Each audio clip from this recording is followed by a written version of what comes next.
do Senhor Jesus, olá, sou o professor e pastor Cícero Carvalho, você está aqui no nosso canal e vamos trazer mais uma lição importantíssima para o nosso crescimento espiritual, tá?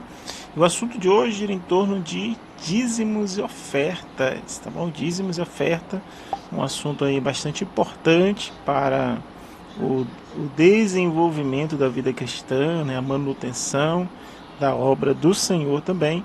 Então vamos estar falando sobre esse assunto importantíssimo, muito relevante, tá?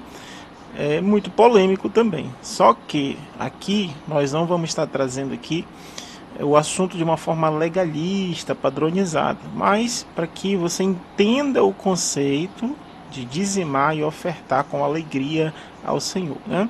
Salmo de número 100 diz para nós servirmos ao Senhor com alegria. Inclui também as nossas contribuições, tá bom? Então, com base nisso, vamos estar trazendo aqui de uma forma diferenciada sobre o conceito de dízimos e ofertas. Beleza?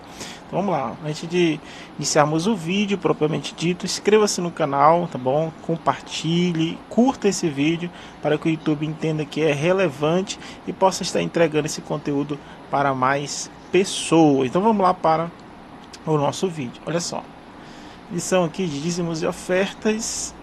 Então, é impossível discutirmos a fundo as questões da nossa vida financeira e da nossa contribuição ao Senhor sem entendermos o que é a redenção, tá? Então o autor aqui na lição ele vai trazer primeiro um conceito de redenção, de resgate, tá? E o que vem a ser, eu já pontuei aqui algumas coisas relacionadas a esse termo, tá? Então eu já deixei aqui pontuado. Para muitos cristãos, a palavra redenção não significa nada mais do que perdão dos pecados. Também é isso. Ou salvação. Mas o seu significado vai muito além. A palavra redenção significa resgate ou remissão. Ela retrata o ato de se readquirir uma propriedade perdida. Bom, antes de Deus estabelecer algumas verdades no Novo Testamento, ele determinou que elas fossem primeiramente ilustradas no Antigo Testamento, tá? Então a gente vai fazer aqui como uma sombra, né? Como o texto diz aqui em Hebreus, sombra dos bens futuros, daquilo que aconteceu no Antigo Testamento e se repete no Novo Testamento. A sombra é diferente do objeto que a projeta. Assim também, que se via nas ordenanças da antiga aliança, eram características semelhantes, né? Então vamos lá, outro ponto que nós já deixamos aqui marcado. Ele vai trazer aqui o conceito do resgate no livro de Ruth, lá também no livro de Reis, quando aquela mulher viúva, ela teria que entregar os seus filhos como escravos, porque na lei quem estava devendo, uma das coisas que deveria fazer era, se não conseguisse pagar a sua dívida, era trabalhar ou ser como escravo para quem devia, tá? Então ele traz o conceito aqui de 2 Reis, capítulo 4, versículo 1 ao 7. Também aqui, esse texto é muito importante, Levítico capítulo 25, tudo isso para mostrar, exemplificar que um devedor, tá, quando devia alguém, ele deveria, no caso aqui da viúva, né, o esposo já havia morrido, ficou com uma dívida, e os seus filhos, alguém teria que pagar a dívida. No caso, os seus filhos já estavam a ponto de serem levados como escravo, porque ela não tinha como pagar, né? Então o marido morre, ela se torna viúva e só tem os seus filhos. Então, para quem o marido dela estava devendo, ela teria que pagar de alguma maneira, seria os filhos dela levados como escravo para trabalhar, tá bom? Então, a redenção era o pagamento dessa dívida, feito por um parente próximo. Por meio do pagamento, ele comprava de volta tudo aquilo que se perdera. Assim, a pessoa que fora escravizada não mais pertencia a quem antes ela devia, mas ao que pagava a sua dívida. Tá? Um exemplo na prática. Se eu me endividasse a ponto de perder todas as minhas posses e fosse transformado num escravo, e o meu irmão tá? Está com uma dívida, aí perderia todas as posses, todos os bens, e meu irmão me resgatasse, eu não deixaria de ser escravo, eu somente mudaria de amo ou de dono. Eu passaria a ser escravo agora do meu irmão, porque ele me comprou. E qual o proveito nisso? A gente pode questionar, né? Deixou de ser escravo de um, mas veio alguém, resgatou, conseguiu pagar a tua dívida, tu passou a ser agora escravo do seu próprio irmão. De que adiantaria ficar livre de um para se tornar escravo de outro? Qual é a vantagem nisso? A diferença era que o novo dono era um parente e ele pagou aquela dívida por amor, uma vez que um escravo normalmente não custava tanto. E justamente por causa do seu amor, ele trataria o escravo com brandura e com misericórdia. Olha só, entendendo agora o conceito de resgate, foi isso que Jesus ele fez por nós. Jesus Cristo nos comprou para Deus através da sua morte na cruz. Apocalipse 5, versículo 9, parte B até o 10. Porque foste morto e com teu sangue compraste para Deus os que procedem de toda tribo, língua, povo e nação. Para o nosso Deus os constitui-se reino e sacerdote, reinarão sobre a terra. Então foi o que Jesus fez.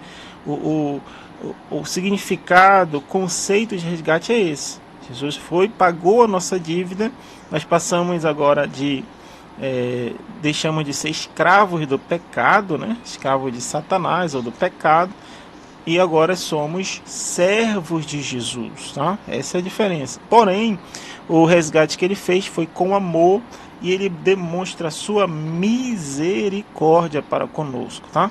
Sabendo disso, essa ideia, desse conceito de resgate, tá? Repetidas vezes encontramos a ênfase de que o Senhor Jesus Cristo nos comprou para si, e o preço pago foi o seu próprio sangue. Olha só que ponto importante, tá? Sabendo, olha o que diz Pedro aqui, capítulo 1, versículo 18 e 19, sabendo que não foi mediante coisas corruptíveis, como prata ou ouro, não foi com prata e ouro, que foste resgatado do vosso fútil procedimento, mas pelo precioso sangue, como de um cordeiro sem defeito, sem mácula, o sangue de Cristo, tá?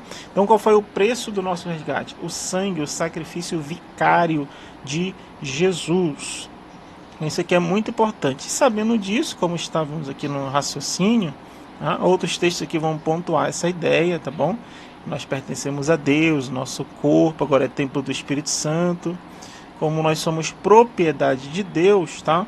Tem aqui uma representação, uma simbologia do que José fez também no Egito, quando ele faz uma espécie de troca, né? Ele dá alimento para o povo, e o povo agora vai passar agora, olha só que interessante, o povo agora vai ter que, de alguma maneira, tá? Eles se tornaram servo de Faraó. Por quê?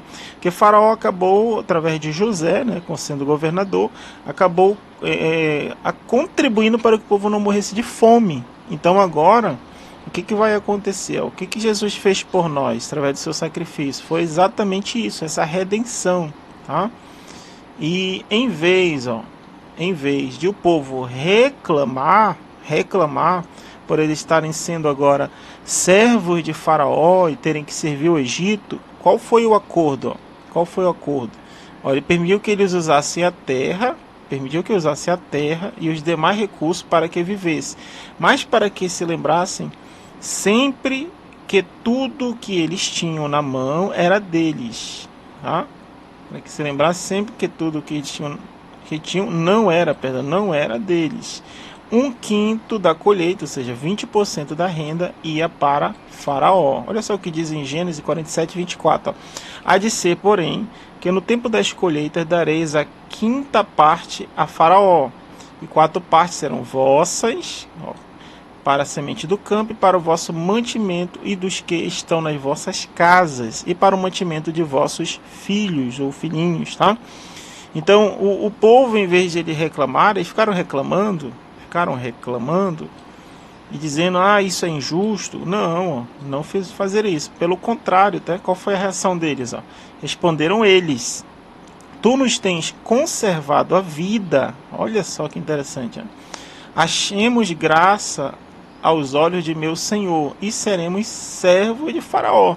Então, assim, por conta de eles conservarem a vida, serem resgatados, e através daquele plano que José, né, através da revelação de Deus, pôde fazer e salvar muitas famílias e vidas, eles foram eternamente grátis, tá?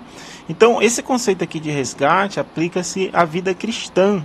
Nós, quando estamos entendendo isso aqui, é como se Deus falasse assim para nós: vão em frente, usem o que é meu, para que vocês possam viver suas vidas e continuar produzindo. Ou seja, em outras palavras, é Deus quem dá aos seus servos, tá, a semente. Em Coríntios, Paulo fala sobre isso: aquele que dá a semente ao que semeia, é Deus que entrega a semente para produzir. Hoje se aplica ao fruto do nosso trabalho, ao conhecimento, à inteligência, à saúde que Deus nos dá. Não quero que vocês se esqueçam que vocês são apenas mordomos, tá? Do que não pertence a vocês. Então, de toda a sua renda eu quero 1/10. A mesma coisa que Faraó, José, fala para o povo, é como se Deus, ao pedir o dízimo, né, essa devolução do dízimo, 10%, tá? Dízimo significa 10ª parte, 10%, além do que vocês devem dar espontaneamente, tá bom? Só que, porém, tem muitos crentes que dizem o seguinte: isso não é justo. Mesmo Deus dando a vida, saúde, a própria semente, tem crentes que ainda acham que isso não é justo. Como pode ser algo, mas como isto pode ser algo injusto, ao invés de nos regozijarmos por pertencermos a Ele, somos dele, e podemos servir aquele que nos redimiu as nossas vidas, reclamamos muitas vezes por termos que devolver um pouco do que é dele. Isto é ingratidão, tá? Falta de compreensão do que é redenção. Então, entendendo o conceito do que é redenção, de que tudo pertence a Deus, do Senhor a terra é a sua plenitude, quando nós fazemos isso, é um ato de gratidão pela redenção que Ele nos fez. Há pessoas que consideram o dízimo como se Deus quisesse tirar 10% do que é nosso. Mas esta não é a perspectiva correta.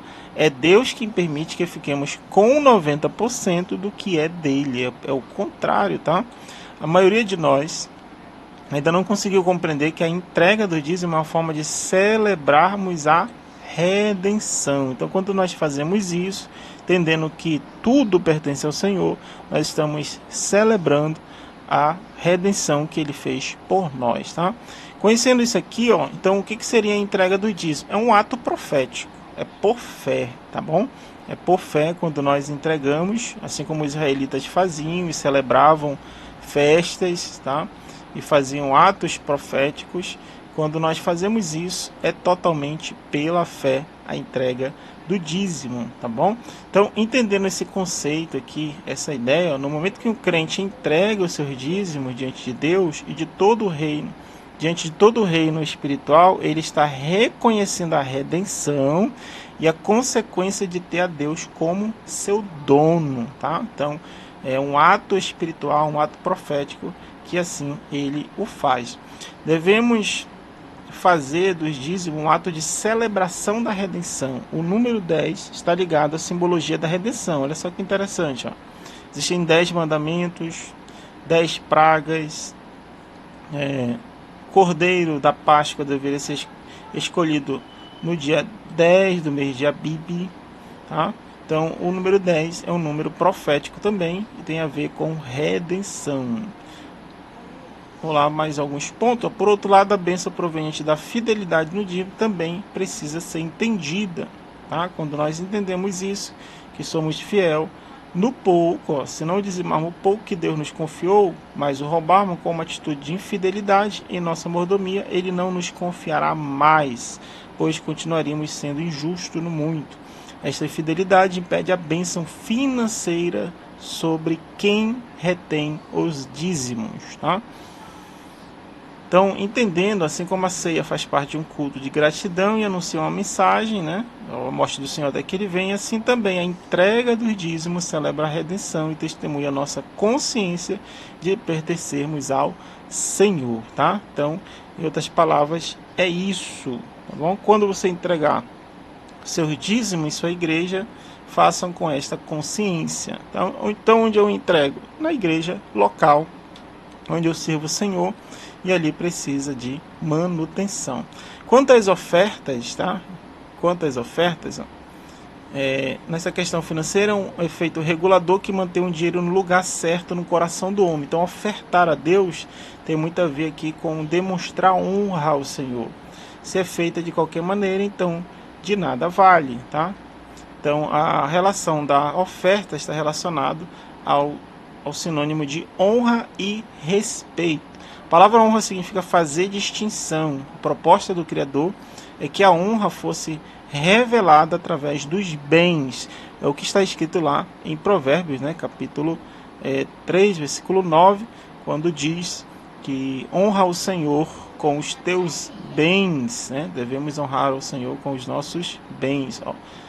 O que diz aqui o autor Luciano Subirá: a honra não a tem oferta em si, mas o anseio de se expressar o amor e valor ao Senhor, tá bom? Então, o propósito do cristão é manter Deus no lugar que ele pertence em seu coração. A consequência disso é o depósito que ele fará. O princípio da honra é entender que Deus nunca esteve atrás da oferta, mas sim do coração ou do ofertante, tá bom? Então, isso aqui é importantíssimo. O princípio da honra é entender que Deus nunca esteve atrás da oferta, do valor, mas sim do coração do homem, tá? Onde nós colocamos o nosso tesouro, ali está o nosso coração. Então a gente tem que ter muito cuidado quanto a isso. Então a oferta representa mais a honra, tá? Representa mais o servir a Deus de coração, fazer distinção e fazer com a motivação correta, tá bom? Então, pessoal, essa lição aqui sobre dízimos e oferta foi mais assim uma ideia de trazer o conceito, né, de honra, de fidelidade, conceito de redenção. Entendendo isso, eu vou fazê-lo com alegria ao Senhor, tá bom? Então, até o próximo estudo, querendo